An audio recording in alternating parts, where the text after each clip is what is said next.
हा कार्यक्रम जॉयस मायर मिनिस्ट्रीच्या भागीदारांमुळे आणि मित्र परिवारांमुळे शक्य झाला आहे।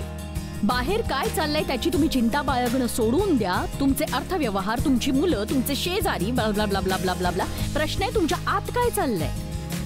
ख्रिस्त माझ्यामध्ये आहे। ज्या सामर्थ्याने ख्रिस्त उठवला गेला ते माझ्यात निवास करतं। मला सामर्थ्य देणाऱ्या ख्रिस्ताद्वारे मी सर्व काही करू शकते।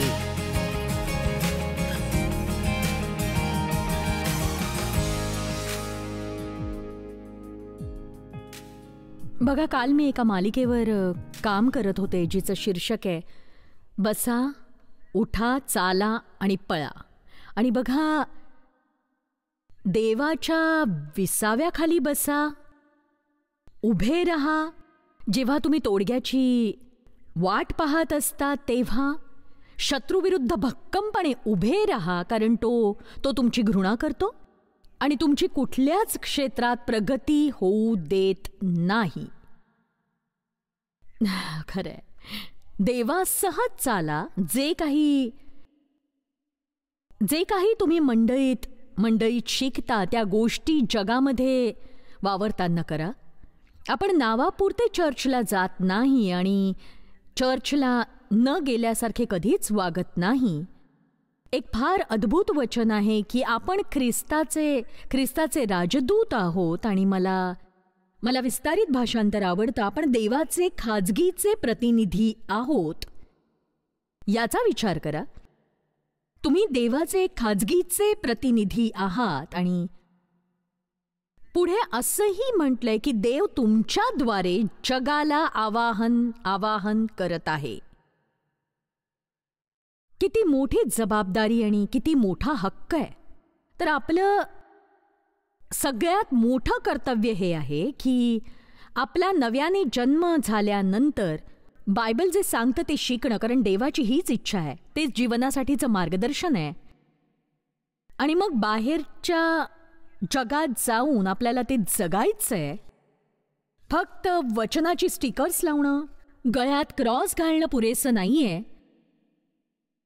आपल्याला बाहेरच्या जगात जाऊन ते जीवन जगायचंय। तर आज आपण पाहूया की देवाबरोबर कसं चालायचं ते, आणि खास करून पाहूया की विश्वासाने कसं चालायचं त्याविषयी, कारण देवाच्या विसाव्यात राहण्याचा हाच एक मार्ग आहे आपल्यासाठी की देवाचा विसावा किती महत्त्वपूर्ण आहे ते तुम्हाला कळावं। पण मी एक त्रासलेली ख्रिस्ती व्यक्ती होते आणि मला देवाची शांती अनुभवता आली आणि माझे दिवस आनंदाचे झाले। आणि माझ्या त्रासासाठी मी माझ्या शांतीचा कधीही उपयोग करून घ्यायचे। तुम्ही आज इथे आला आहात आणि कदाचित तुम्ही त्रासलेले असू शकाल। तुम्ही त्यातून बाहेर पडण्याचा कसोशीने प्रयत्न केला असेल आणि अपयशी ठरला असाल। तर आजचा संदेश हा तुमच्यासाठीच आहे। आणि कदाचित तुम्ही त्रासलेले असाल तुमच्या कुटुंबांमुळे, तुमच्या मुलांमुळे, तुमच्या आर्थिक स्थितीमुळे सुद्धा। आणि देवाने आपल्याला त्रासलेलं होण्यासाठी नव्हे तर त्याच्या शांतीसाठी पाचारण केले। आणि ज्या देवाच्या विसाव्याविषयी मी बोलतेय तो विसावा अंतःकरणातला विसावा आहे। आपल्या जीवनात कुठल्याही प्रकारची वादळ जरी आली तरी आपल्या हृदयात जर शांती असेल तर जीवन आनंदी होईल। आणि देवाची शांती प्राप्त करण्याचा एकच मार्ग आहे, तो म्हणजे देवावर विश्वास ठेवणं होय।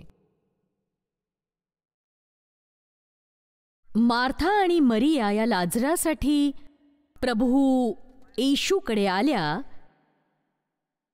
तेव्हा तो मरण पावला होता आणि बायबल म्हणतं तो आजारी आहे। त्याने ऐकलं तरी तो होता तिथेच, आणखी 2 दिवस राहिला।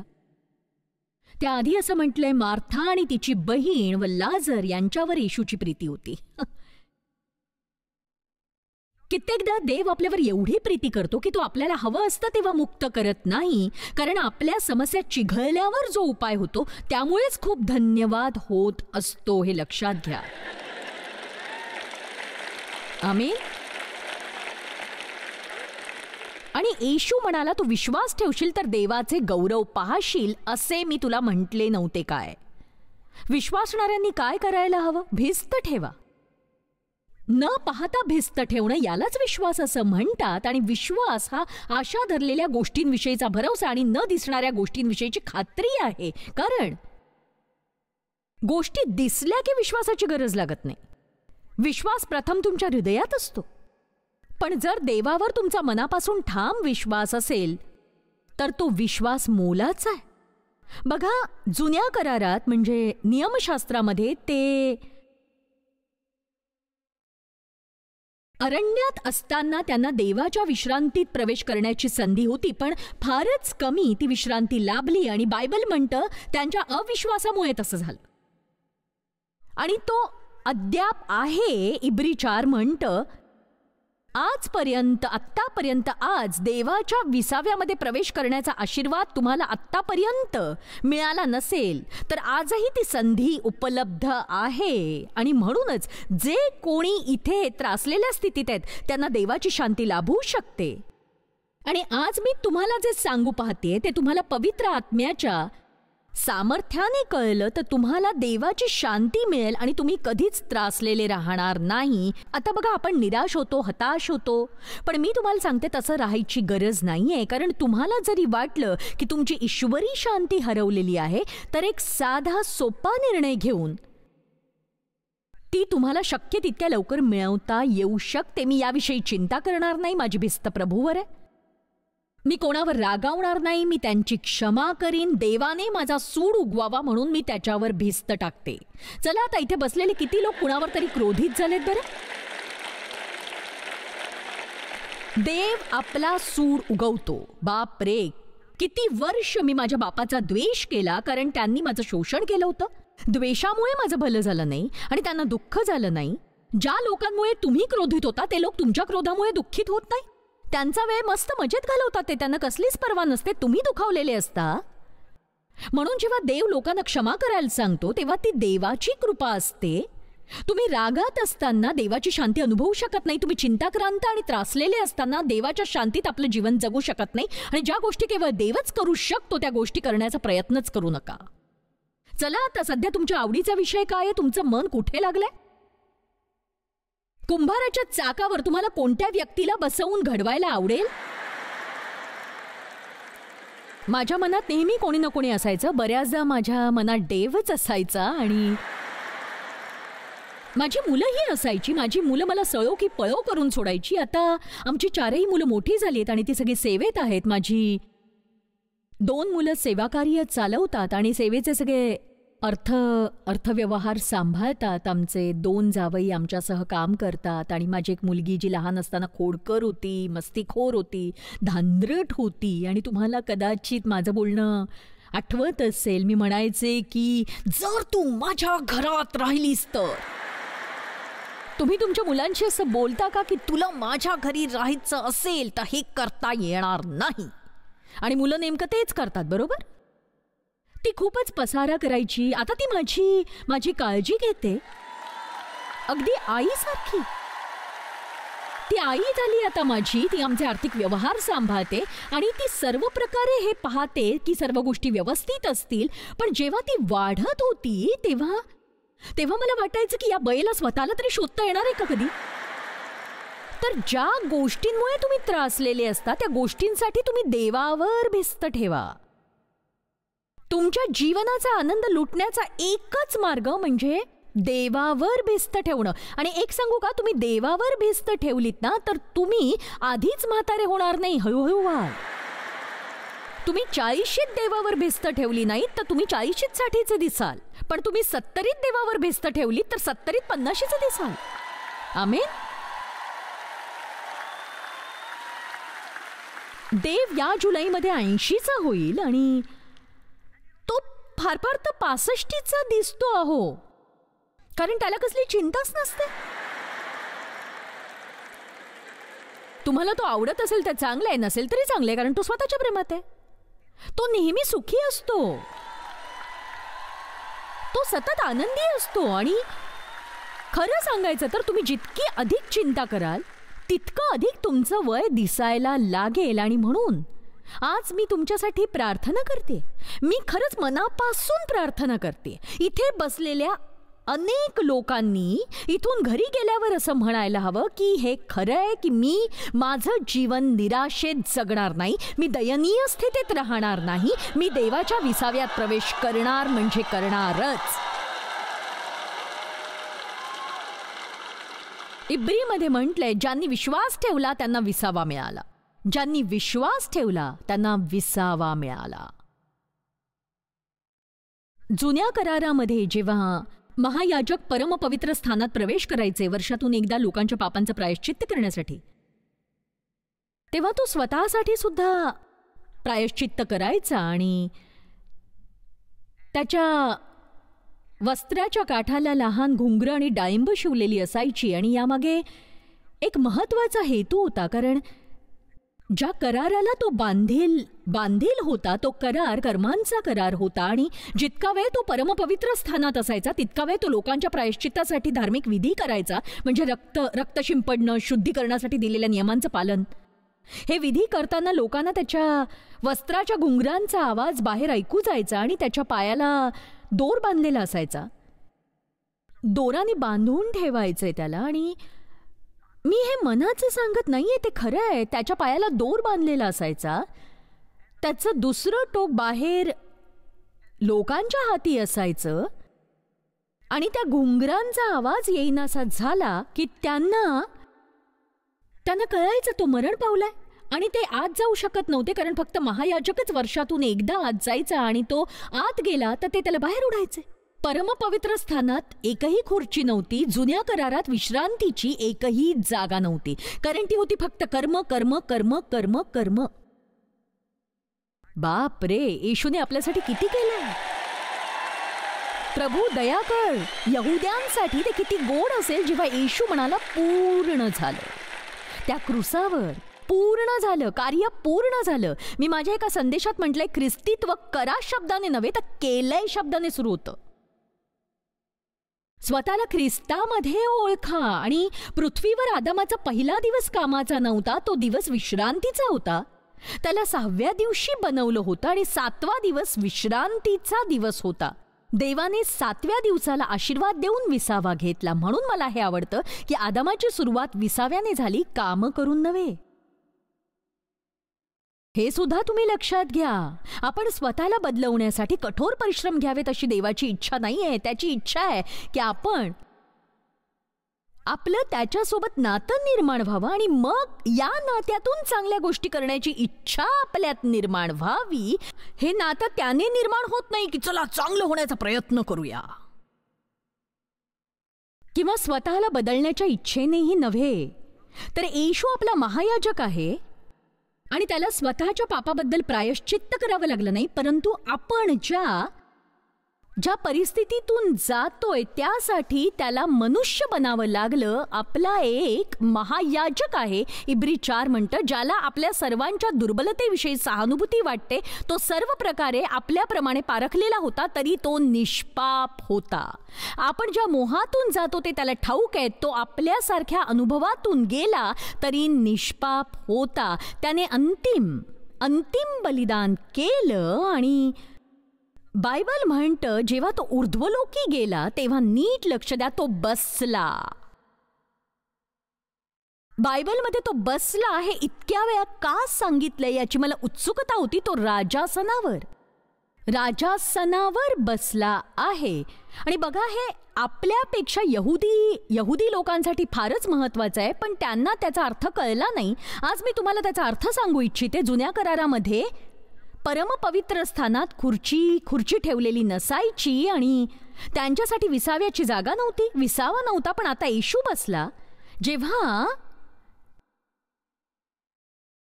बायबल म्हणतं तो बसला, तेव्हा त्याचा अर्थ असा आहे की आता आपण विजयाचं गीत गायला हवं सातत्याने. Hallelujah hallelujah hallelujah hallelujah. तो बसला आणि पूर्ण झालं. Hallelujah hallelujah. मी आनंद लुटतेय ख्रिस्ताचा. अर्थात मी काही गायिका नाहीये, त्यामुळे ते लोक मला माईक देत नाहीत बघा. पण उत्तम बातमी, एवढंच काय, सर्वोत्तम बातमी. जी आहे इफेस 2:6 मध्ये आपल्याला ख्रिस्त येशूच्या ठायी स्वर्गात बसवले आहे. स्वर्गात ख्रिस्तामध्ये असल्यामुळे आपल्याला सगळं काही मिळालं. आता आपलं जीवन आपण सुरू करतो ते ख्रिस्तात बसलेल्या फायदेशीर टप्प्यापासून. त्याचा अर्थ देवाचा विसावा मिळाल्यामुळे आपण सगळं काही करू शकतो. आपण सगळं काही करू शकतो. देव आपल्याला जो विसावा देतो तो अलौकिक असा विसावा आहे. तो कामापासून विसावा नाही, कामातला विसावा आहे. दुसऱ्या शब्दात बघा, काल संध्याकाळी 7 वाजता सुरुवात केल्यापासून आता हे माझं 3रं सत्र आहे आणि त्यामुळे माझं शरीर थकलं असेल पण माझा आतला माणूस टवटवीत आहे ख्रिस्ताच्या कार्यामुळे. कारण माझ्या जीवन भरलंय. जरी माझं बाह्य शरीर थकत चाललंय, मी घरी पोहोचेपर्यंत थकलेलीच असणार आहे पूर्ण. आणि जेवण झाल्यानंतर तर मी अशी असते की पण माझ्या आत, चला मंडळी, तुमच्या आत जीवन आहे. जर तुमच्या आत जीवन आहे तर प्रेषित पौल असं म्हणतो की माझा बाह्य मनुष्य क्षय पावतोय पण माझा अंतर मनुष्य नवा होत आहे. आमेन. 4 महिन्यांनी मी 77 वर्षांची होईन तरी माझ्या आत किती किती उत्साह आहे तर तुम्ही बघता. आमेन. आतमध्ये जीवनाचं कार्य तुमच्या हृदयात चालतं. म्हणून बाहेर चालणाऱ्या प्रत्येक गोष्टीची चिंता करणं सोडा आणि तुमच्या आर्थिक समस्या, मुलं, शेजारी पाजारी, blah blah blah blah blah, तुमच्या हृदयात काय चाललंय? अहो, ख्रिस्त माझ्यामध्ये आहे. तेच सामर्थ्य माझ्यामध्ये आहे ज्यामुळे ख्रिस्त उठवला गेला. मला सामर्थ्य देणाऱ्या ख्रिस्ताद्वारे मी सर्व काही करायला समर्थ आहे. परंतु आपण ख्रिस्तात बसलेले आहोत या दृष्टिकोनातून सर्व गोष्टी व्हायला हव्यात. माईक तुम्ही जरा इकडे पटकन या. नेहमी मी हे स्वतः करते पण आता मला या गोष्टींचा कंटाळा आलाय. खाली झोपा बघू बंधू. बघा माझ्यात किती सामर्थ्य आहे. ख्रिस्ताकडे येणारी प्रत्येक व्यक्ती या स्थितीत येत असते. संपलं. संपलंय, सगळं संपलंय. माझ्या जीवनात मी काहीही करू शकत नाही, मला काहीच शक्य नाही, ब्ला ब्ला ब्ला ब्ला. येशू तू काही करू शकशील तर ठीक आहे. आपण अशा स्थितीत असतो तर बरं झालं असतं. मला असं नाही म्हणायचं की या स्थितीत, मला म्हणायचं की अशा स्थितीत की देवा मला शक्य नाहीये पण तुला शक्य आहे, मी इथे आहे. तुम्ही बालकाविषयी विचार केला तर ते अशी सुरुवात करतात. म्हणजे ख्रिस्ती बालक ही अशी असतात, यात काही अडचण नाहीये. पण जर तुम्ही 30 वर्षांपासून ख्रिस्ती आहात आणि अजूनही झोपलेले असाल तर मग समस्या आहे. तर पहिली गोष्ट जी बाळ शिकतं ते म्हणजे बसणं. तर पास्टर माईक तुम्ही बसाल का जरा? ठीक आहे. आता बाळ जेव्हा बसायला लागतं तेव्हा त्याला आनंद होत नाही का? कारण खरोखर ती मोठी गोष्ट असते. ख्रिस्ती लोकांचं पहिलं कर्तव्य काय आहे? ख्रिस्तात ते बसलेले आहेत याची खात्री त्यांनी बाळगायलाच हवी. चला आता तुम्ही हे समजून घ्या. माझ्याकडे असं पाहू नका की काय बसलेले आहोत हे कळलं की मग उभं राहू शकतो. तर तुम्ही शत्रूविरुद्ध उभं राहू शकता. परीक्षांमध्ये आणि संकटांमध्ये तुम्ही विश्वासाने खंबीरपणे उभे राहू शकता. पण तुम्ही पहुडलेल्या, झोपलेल्या स्थितीत थेट उभे राहू शकत नाही. आधी बसणं शिकावं लागतं. आणि आपण असं म्हणूया की मग तुम्ही एक ख्रिस्ती व्यक्ती या नात्याने चालायला लागता. आणि तुम्ही ख्रिस्ती म्हणून चालता आणि मग तुम्ही गडबड करता, तुम्ही पाप करता आणि तुम्ही पुन्हा एकदा पडता.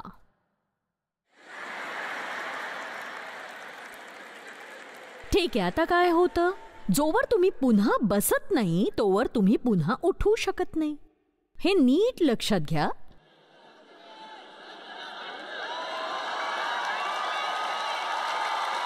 समजताय ना हे? म्हणजे याचा अर्थ असा की जेव्हा तुम्ही चुकता किंवा तुम्ही पाप करता तेव्हा तुम्ही देवाबरोबर पुन्हा चालण्यापूर्वी तुम्हाला देवाच्या विसाव्यात प्रवेश करण्याची गरज असते. हे लक्षात घ्या. चला आता, कळतंय ना? चला चला चला आता. याचा अर्थ असा की तुम्ही सर्व काळ स्वतःवर चिडायची गरज नाही, कारण तुम्ही ख्रिस्तीत्वाचा परिपूर्ण नमुना नाही आहात. ठीक आहे, तुम्ही उठा. तुमची धाव पूर्ण करा बरं पटकन. ठीक आहे.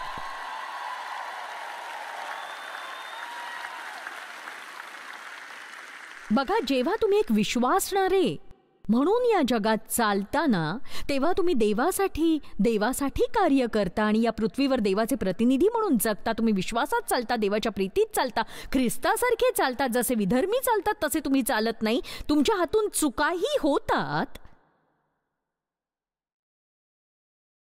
आणि या गोष्टी एका प्रचारकाला सांगायला कदाचित आवडणार नाहीत, पण देवच तुम्हाला समजून घेऊ शकतो. मी ठीक आहे म्हटलं तेव्हा टाळ्या वाजवायच्या की नाही याची तुम्हाला खात्री नव्हती. बघा, मी तुम्हाला असं म्हणत नाही की तुम्ही हेतुपुरस्सर चुका कराव्या.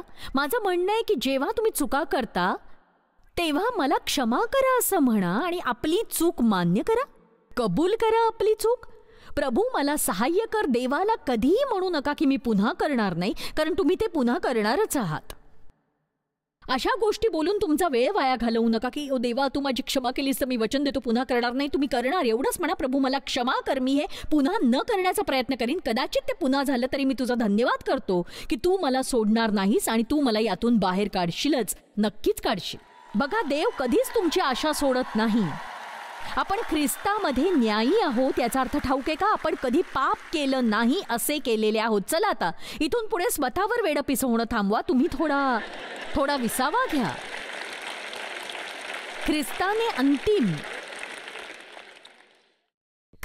अंतिम बलिदान केलंय आणि आता आणखी बलिदानाची गरज नाही, अजिबात नाही. तुमच्या खंडणीसाठी तुमच्या दोषभावनेची त्याला गरज नाहीये. चला आता, मला वाटतं आज कोणीतरी मुक्त व्हावं. एक व्यक्ती जरी आज इथे मुक्त झाली तरी मी आनंदाने घरी जाऊ शकेन. मला वाटतं जास्तच लोक असतील. तर मला या ठिकाणी एक घटना खास करून आठवते. मी शॉपिंगला गेले होते आणि नेहमीप्रमाणे दोषी भावनेचं ओझं घेऊन, आणि मी पार्किंगमध्ये अगदी शेवटच्या रांगेत गाडी पार्क केली होती आणि मी दयनीय स्थितीत स्टोअरकडे चालले होते. तुम्हाला स्वतःविषयी वाईट वाटत असेल ना तर खरोखर स्वतःला बडवलेलं बरं. आणि पवित्र आत्मा माझ्या हृदयात बोलला, जॉयस, या पापावर मात करायची काही योजना आहे? माझ्याकडे उत्तर होतंच. मी म्हटलं, हो, ख्रिस्ताने माझ्यासाठी जे बलिदान केलं ते मी स्वतःसाठी लागू करीन. आणि मग मी पवित्र आत्म्याची दुसरी वाणी ऐकली, ओ तू हे कधी करणार आहेस बरं? मग किती जणांना ठाऊके येशू त्यांच्यासाठी मरण पावला? किती जण विश्वास ठेवतात की त्याने तुमची किंमत भरली? ठीक आहे, तर तुम्ही त्याचा स्वीकार करून स्वतःला कधी क्षमा करणार आहात सांगा मला? चला आता, कोणीतरी आज मुक्त व्हायची गरज आहे. काही जण 10 वर्षांपासून दोषाचं ओझं वाहत आहे आणि त्यांना 10 वर्षांपूर्वी केलेल्या गोष्टींचं वाईट वाटतंय. त्याचा तुम्हालाही फायदा नाही आणि देवालाही नाही.